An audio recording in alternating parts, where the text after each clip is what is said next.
दोस्तों master class of share market इसकी जो सीरीज चल रही है उसका है आज एपिसोड नंबर 21। फ्रेंड्स, आज के इस वीडियो में भी कुछ नया ही आप सीख कर जाएंगे, इसका मेरा वादा है। चलिए इस वीडियो को शुरू करते हैं। दोस्तों आज से यानी कि एपिसोड 21 के आगे से लेकर के यहाँ बात होगी फाइनेंशियल एनालिसिस की कि किस तरह से फाइनेंशियल एनालिसिस की जाती है। आज इसका पार्ट 1 होगा, यानी 21 एपिसोड से शुरू हो जाएगा आपका part 1 of financial analysis and thereafter part 2 part 3 इस तरह से यहां पे चलेगा, ताकि आप किसी भी कंपनी को देखें तो यूं झट से उसको खरीदने का या बेचने का जो भी आपका डिसीजन हो वो ना ले, प्रॉपर एनालिसिस करें और उसके बाद ही कोई भी फैसला लें। चलिए देखते हैं उसमें कैसे करते हैं। देखिए वन बाय वन बहुत सारे पैरामीटर्स हैं, उसको हम लोग स्टडी करेंगे। सबसे पहले आपके सामने मैं लेकर आया हूं बुक वैल्यू। बुक वैल्यू आखिर क्या होता है इसको आइए देखते हैं। देखिए बुक वैल्यू का मतलब होता है वह राशि, वह अमाउंट जो कि पेएबल होता है शेयर होल्डर को, यानी इसका संबंध जो है वो शेयर होल्डर का के साथ होता है। मतलब वो राशि आपने शायद ये नहीं देखा होगा कि शेयर होल्डर को कुछ मिलता हो। शेयर होल्डर्स को लगातार जो है डिविडेंड मिलता रहता है, लेकिन वो और सारी रकम के लिए जो कंपनी के पास रिजर्व्स होती है, वो सारी चीजें होती हैं, उसके लिए उसको एंटाइटलमेंट नहीं होता है। कंपनी जब भी बिकती है तब क्या होता है वास्तव में, तो ये जो अमाउंट होता है जब कंपनी बिकती है तब जो पैसा शेयर होल्डर का होता है ना, तो उसी को यहां पर कहते हैं कि बुक वैल्यू।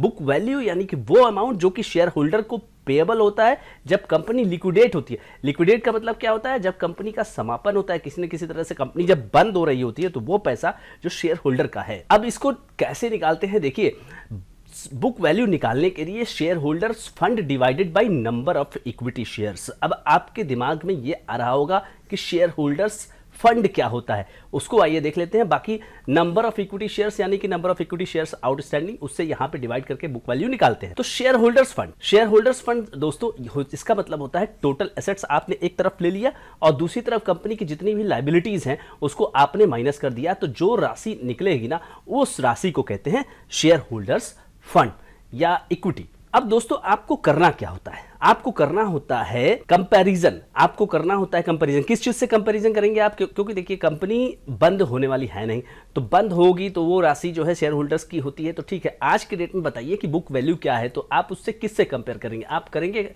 उसको मार्केट प्राइस से कंपेयर करेंगे, मार्केट प्राइस ऑफ शेयर से विथ बुक वैल्यू पर शेयर। तो उससे आपको आइडिया लगेगा, क्या आइडिया लगेगा, उससे आपको आइडिया ये लगेगा कि वो शेयर कितना महंगा है या कितना सस्ता है। ठीक है, जैसा कि मैंने कहा कि इससे आइडिया लगेगा valuation of stock in the secondary market. कभी आपका स्टॉक जो है मान के चलिए कि 1000 रुपए का है, कुछ दिनों बाद 6 महीने के अंदर ही वो 1500 रुपए का हो जाता है। आप देखते हैं कि साल भर के अंदर कोई स्टॉक जो है 100% का रिटर्न दे दिया, यानी 1000 वाला माल जो है वो 2000 का हो गया। तो आपको ये आइडिया होना चाहिए ना कि कितना वैल्यूएशन है उसका। दोस्तों फिलहाल मैं आपको लेकर के आ गया हूं स्क्रीनर नाम की एक वेबसाइट पर।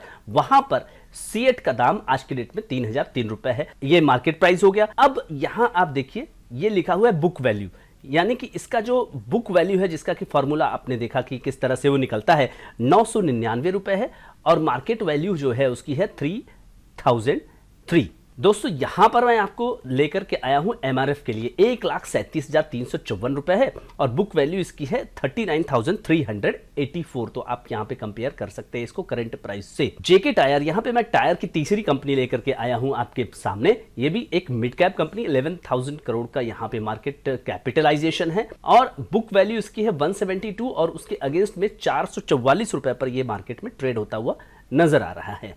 तो आपको ओवरऑल थोड़ा बहुत आइडिया लग जाएगा। अगले पार्ट में हम लोग कुछ और देखेंगे ताकि आप और ज्यादा इससे कुछ काम कर सकें। तो दोस्तों एपिसोड नंबर 21 में यहां पे फाइनेंशियल एनालिसिस का यहां पे आपने देखा पार्ट 1, जिसमें हम लोगों ने चर्चा की बुक वैल्यू पर। तो बुक वैल्यू क्या होता है ये आपको पूरी तरह से क्लियर हो गया होगा। बुक वैल्यू का फॉर्मूला हमने आपको बताया और उसी के साथ साथ 3 टायर की एक ही सेक्टर की कंपनियों पर मैंने चर्चा की और इस तरह से आपको एक पूरी तरह से थॉट प्रोसेस में क्लियरिटी देने की कोशिश की। ये वीडियो आपको कैसा लगा वो बताइएगा जरूर, कमेंट करके लाइक करिएगा, उसके अलावा शेयर करिएगा। अगर चैनल पर आप नए हैं तो प्लीज सब्सक्राइब जरूर करिए। Thank you so much friends.